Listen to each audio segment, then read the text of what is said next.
president who is acting in the manner that he's acting, whether he's talking about the travel ban, the way that he's targeting Muslims, or whether he's talking about his relationship to Putin and the Kremlin, and knowing that they have hacked our DCCC and DNC, and knowing that he is responsible for supplying the bombs that killed innocent children and families in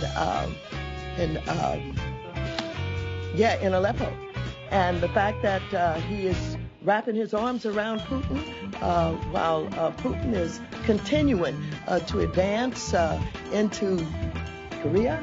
But here they are in the face of growing evidence that there has been contacts with, perhaps collusion with, and obstruction of justice by this president. They're willing to defend him. I will tell you that John McCain is directly responsible for the rise of ISIS. I'm not misspeaking. I'm telling you the truth. His policies that he has had in place have allowed for a vacuum to be created in the Middle East that has been filled by a radical jihadi Islamic terror element. Now, the thing that's most concerning for me here on our soil is that John McCain has also supported amnesty and open borders. And so we have left a pathway, a wide pathway open for those emboldened elements to come right into our country and affect our country, our soil, and our citizens. It's unacceptable. Does the NSA collect any type of data at all on millions or hundreds of millions of Americans? No, sir. It does not. Not wittingly.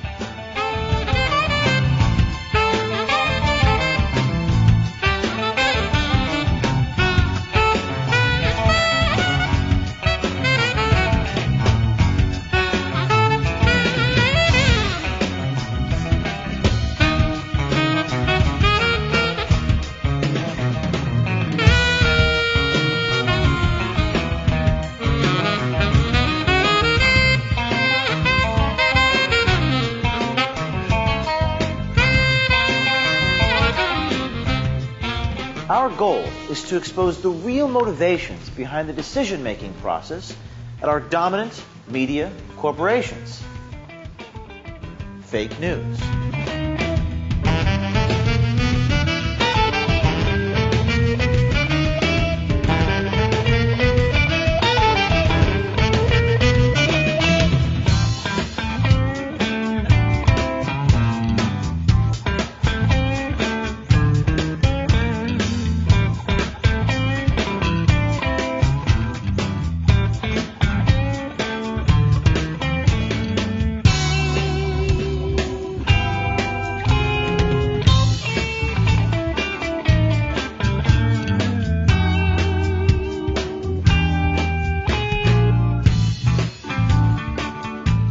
I just staked out Jeff Zucker's house this morning.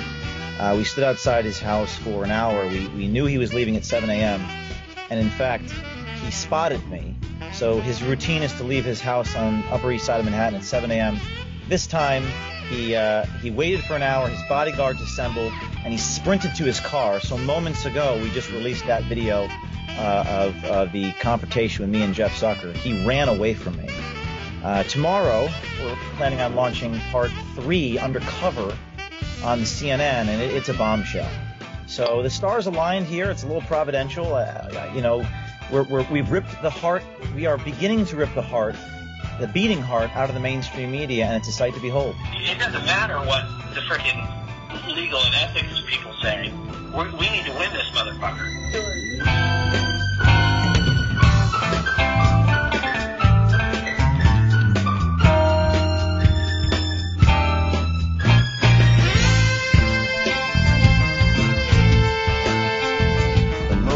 4 Americans, including the U.S. ambassador, in Benghazi, Libya. The White House said they relied entirely on CIA talking points. What happened this week in Benghazi was a result of a heinous and offensive video. It was based on what we knew at the time. More than 100 pages of documents released to Judicial Watch. Dramatically edited by the administration. Did you also change the talking points? Dude, this was like 2 years ago. What difference does it make? That's what bureaucrats do. This document was not about Benghazi.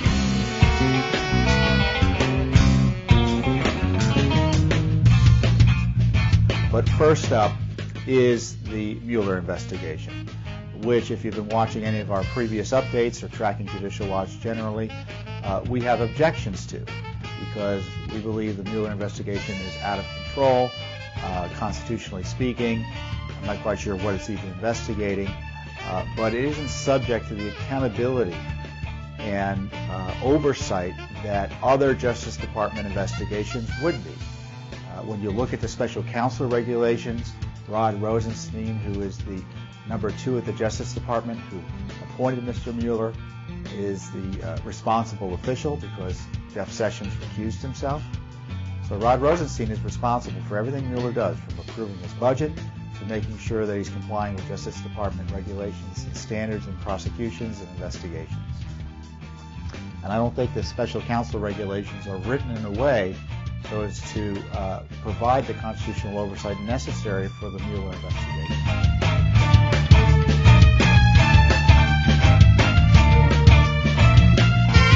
The report is divided into 3 sections, and it follows the thread of the character of Robert Mueller through 3 of the most notorious crimes of the last 30 years. In August 1982 was a letter from Henry Kissinger to FBI Director William Webster calling for an investigation of Lyndon LaRouche for alleged harassment of Kissinger for being a British agent.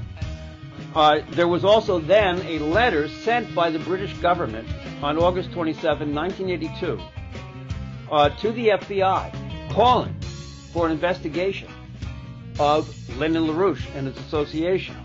Robert Mueller enters the picture in 1982. He joined the staff of U.S. Attorney William Weld in Boston in 1982. And then Mueller brought in one John Markham to carry out the prosecution of Lyndon LaRouche, which began in Boston, following a raid conducted in Leesburg, Virginia, on LaRouche headquarters on October 6, 1986, in which there was a threat and actually a plan to attempt to stage an assassination of Lyndon LaRouche. That attempt was thwarted. This prosecution was typical of Mueller's corruption. For instance, in one segment of this in Boston itself, the prosecution ended in a mistrial after government misconduct had been brought to light, and the jury, when they were polled, they polled themselves afterwards, having only heard the complete prosecution case, and they unanimously said that they would have voted for acquittal. The judge in that case made the following statement. He said that the government had engaged in systematic and institutional prosecutorial misconduct. This is the case. This is Robert Mueller. After the case had been resulted in convictions, the bankruptcy judge, Martin Botstetter, ruled that the bankruptcy was a constructive fraud on the court. Ramsey Clark was the attorney for Lyndon LaRouche in the appeal.